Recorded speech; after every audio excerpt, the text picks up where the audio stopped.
Daniel has 3 syllables, each of which has a meaning in Hebrew. The word Dan means judge, the middle E stands for my, and the L stands for God. So Daniel's name translates as God my judge, or God is my judge. Having a name to live up to is a wonderful thing. Daniel exceeded his expectations in a spectacular way. He lived a life that screamed, God is my judge, not man. God is my judge, not any Babylonian or Persian king. I will have to account to God for how I live my life, not to Nebuchadnezzar, Belshazzar, or Darius. God is my ultimate judge.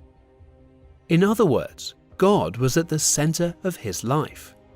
It was founded on God, and his perspective on the world was infused with God. This is evident in how he ate, how he interpreted dreams, how he wrote his book, and how he prayed. Daniel 6, 1-10.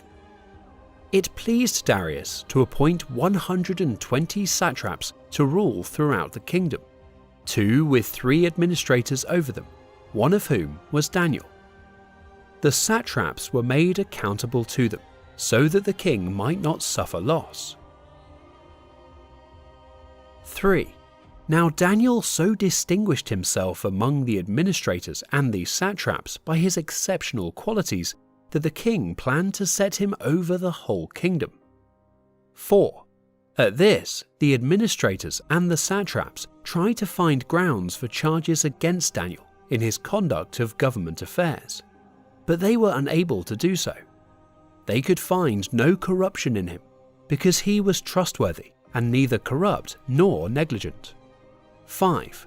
Finally, these men said, "We will never find any basis for charges against this man Daniel, unless it has something to do with the law of his God." 6.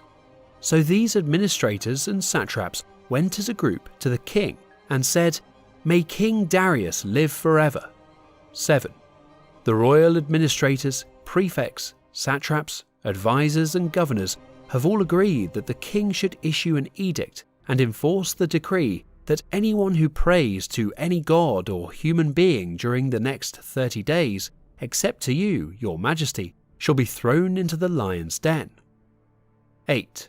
Now, your majesty, issue the decree and put it in writing so that it cannot be altered, in accordance with the law of the Medes and Persians, which cannot be repealed. 9. So King Darius put the decree in writing. 10. Now when Daniel learned that the decree had been published, he went home to his upstairs room where the windows opened toward Jerusalem. 3 times a day he got down on his knees and prayed, giving thanks to his God, just as he had done before. God is my judge. The way he ate. Remember that Daniel was among the captives taken to Babylon when Nebuchadnezzar conquered Jerusalem. He and others were chosen to be trained for service in the royal palace and fed the king's finest food and wine. Daniel, on the other hand, saw his food as a divine issue. Everything was a God thing for him. So Daniel 1:8 says, "But Daniel proposed in his heart that he would not defile himself with the portion of the king's meat, nor with the wine which he drank. Therefore he requested of the prince of the eunuchs that he might not defile himself." Daniel looked to God, not the king, to decide his case. The end result, according to 1:17, was that God gave him learning and skill in all letters and wisdom, and Daniel had understanding in all visions and dreams. Daniel 1:7-17. Among those who were chosen were some from Judah: Daniel, Hananiah, Mishael, and Azariah. 7. The chief official gave them new names. To Daniel the name Belteshazzar, to Hananiah Shadrach, to Mishael Meshach, and to Azariah Abednego. 8. But Daniel resolved not to defile himself with the royal food and wine. and he asked the chief official for permission not to defile himself this way. 9.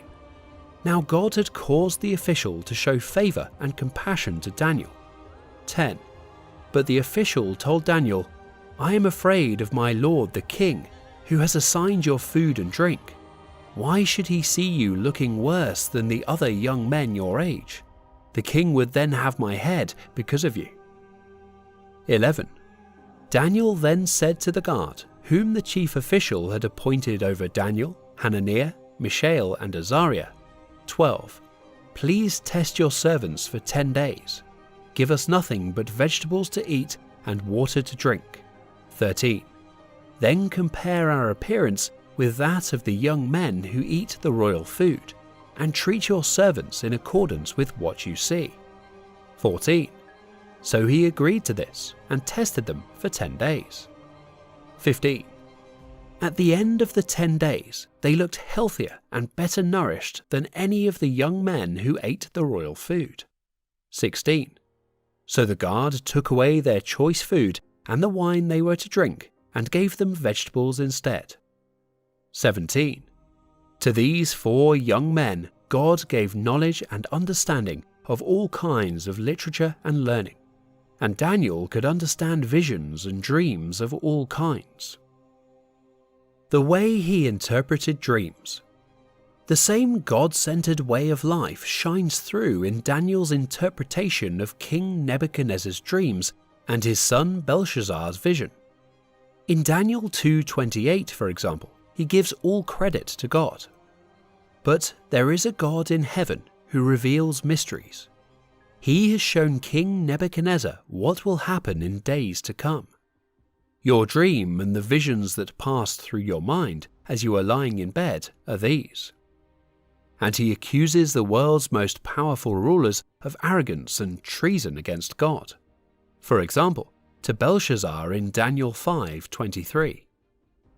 Instead, you have set yourself up against the Lord of heaven.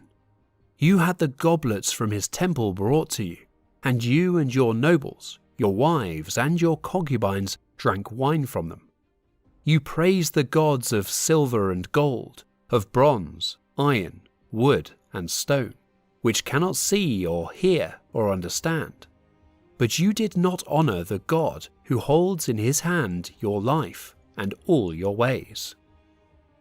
Every interpretation Daniel provides places God at the center, and great kings like Nebuchadnezzar and Belshazzar or Gorbachev fade into history like a cloud.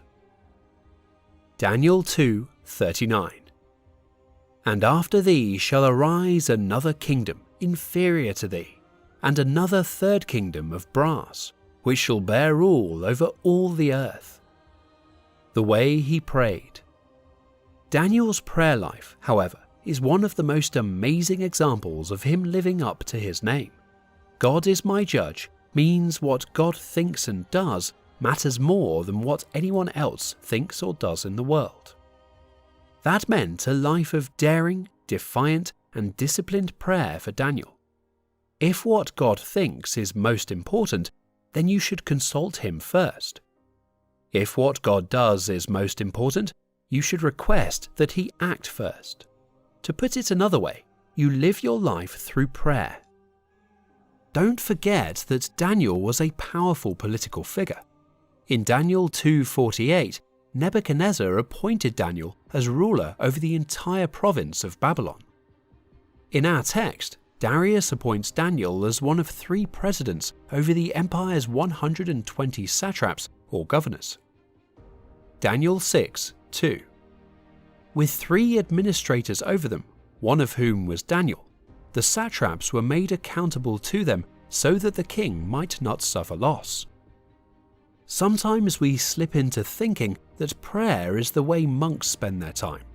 It's something for pastors or professional religious people, but it's not for activists or men of affairs or people with power and influence. That is a very wrong way to think about prayer and about your life as a busy person. Daniel was more immersed in secular life than most of us, and he lived his life through prayer, daring, defiant, disciplined prayer. because God was his judge. What God thought and did was the most important, so Daniel lived his life by consulting God and asking God to intervene. The text is an incredible testament to Daniel's daring, defiant, and disciplined prayer life. It makes me long to be courageous in prayer. It inspires me to be daring in prayer, and, if necessary, defiant in prayer against earthly powers, as well as disciplined in prayer. I don't want to be a spiritual jellyfish floating on the sea of emotionalism, praying here and there as the waves of emotion rise and fall. Daniel 9, 1-6. In the first year of Darius son of Xerxes, a Mede by descent, who was made ruler over the Babylonian kingdom, in the first year of his reign, I, Daniel, understood from the scriptures, according to the word of the Lord given to Jeremiah the prophet, that the desolation of Jerusalem would last 70 years. 3. So I turned to the Lord God and pleaded with him in prayer and petition, in fasting and in sackcloth and ashes. 4.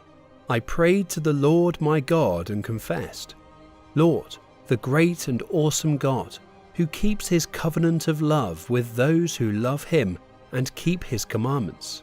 5. We have sinned and done wrong.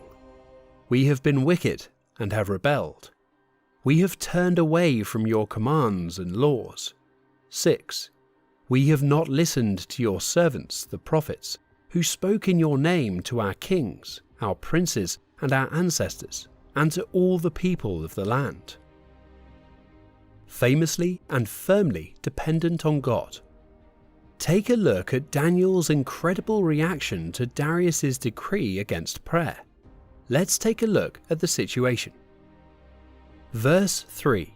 An excellent spirit was in him, and he excelled above the others, and the king planned to put him above the others and over the whole kingdom.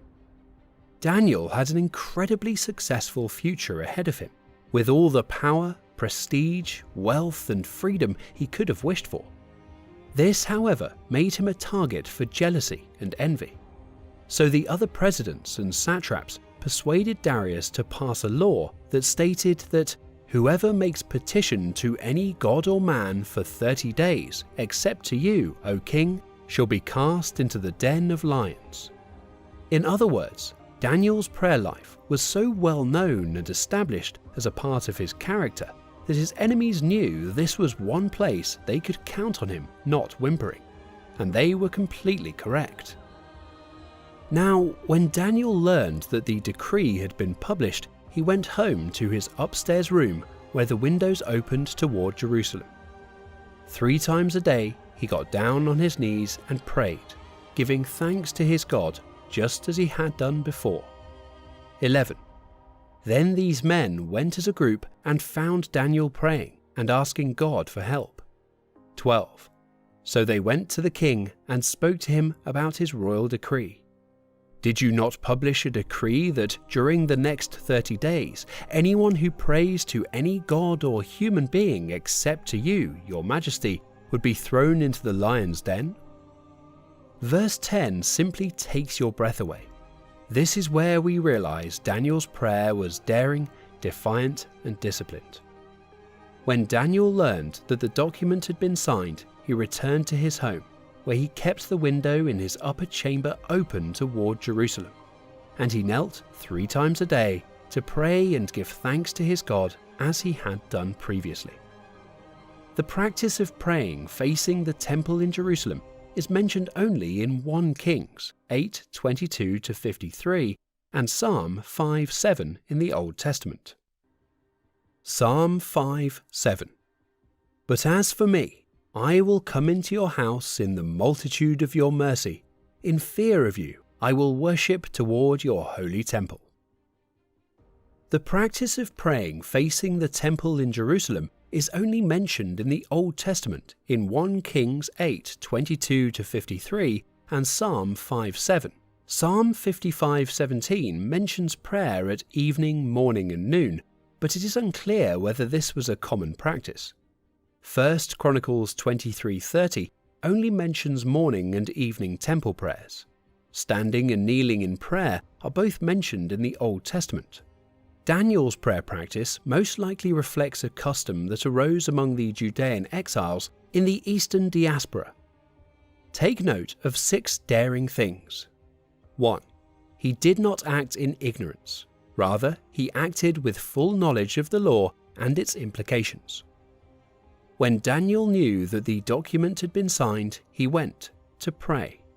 Don't forget, Daniel is right on the brink of being promoted to the main ruler over Persia.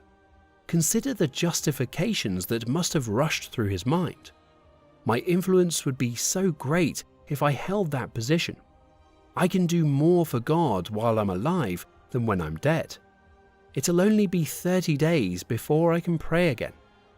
Legalism is unquestionably a greater sin than expediency, and so on. However, he rejected all of the rationalizations. He was aware of the law. He was aware of the penalty. He then went to pray. 2. He did not go to the woods to pray. Instead, he went home. He could have continued to pray to his God without putting himself in danger if he had simply gone underground for 30 days. There is no law that requires you to pray in your home, where your adversaries will be looking for you. 3. He did not enter his house's secret inner chamber. He went to the room with the most windows, open windows, the one on the second story of the house, the most visible, the one facing Jerusalem rather than the palace in Babylon. Do you see why I refer to this act of prayer as defiant? Daniel is not simply praying in defiance of the king's order. He's making a public announcement. Today, we would say he is protesting. He is engaging in public civil disobedience. And he's doing it in a way that no biblical commandment requires. 4. He did not pray once in the early morning when no one was looking, but 3 times a day, every day. He would make certain that he was not overlooked in his refusal to obey the law. 5. When Daniel prayed, he did not use ambiguous and vague words that a clever defense attorney could argue were addressed to Darius, because they did not specify which god was addressed. He gave thanks before his God, it says. Darius, not so much, and not the Medes or Persians' gods, but the God of Abraham, Isaac, and Jacob. 6. He did not change the way he prayed or do anything else to give in to the pressure of Darius's law. He prayed as he had done previously, it says at the end of the verse. There were numerous ways to pray that would not have been detected and would have satisfied his God's law. But Daniel prayed boldly, defiantly, and 3 times a day as he always did. So, what are we to make of it all? I'd like to offer 4 final applications for our prayer lives today. 1. Prayer is a valid form of public testimony, and we should use it as God leads us. Jesus said, "And when you pray, you must not be like the hypocrites, for they love to stand and pray in the synagogues and at the street corners, that they may be seen by others. Truly, I say to you, they have received their reward. But when you pray, go into your room and shut the door and pray to your Father who is in secret, and your Father who sees in secret will reward you." Matthew 6, 5-6. Is this an indictment of Daniel's public prayer? No, I don't believe so. Not our willingness to suffer for prayer, but our love of praise for prayer was Jesus' warning. He wasn't saying it's wrong to be seen praying. He was saying that wanting to be seen in order to be praised for your piety is wrong. Blessed are those who are persecuted for righteousness' sake, for theirs is the kingdom of heaven. Matthew 5:10. Blessed are you when men persecute you for righteousness' sake, but woe to you when you use your righteousness to seek their praise. 6:2-4. In Daniel's context, and here we need great wisdom to know our own context, the call of God on his life was, "Let your light so shine that men may see your good works and give glory to your Father in heaven. For Daniel, prayer had become a public statement about the glory of God over the glory of Darius, and it was a legitimate testimony. And so it is for us if our hearts are right. 2. Daniel's prayer was disciplined and regular. When the time came for a protest, Daniel didn't have to make any changes. He was already praying 3 times a day in a specific location. There was structure, routine, and discipline. Could it be that discipline, rather than being a dull substitute for spontaneity and power, is the garden in which it grows? You work patiently in the garden, and God miraculously grows a plant with supernatural power. This, I believe, is correct. This week, I encourage you to take a step back and plan some discipline into your prayer life. Follow Daniel's example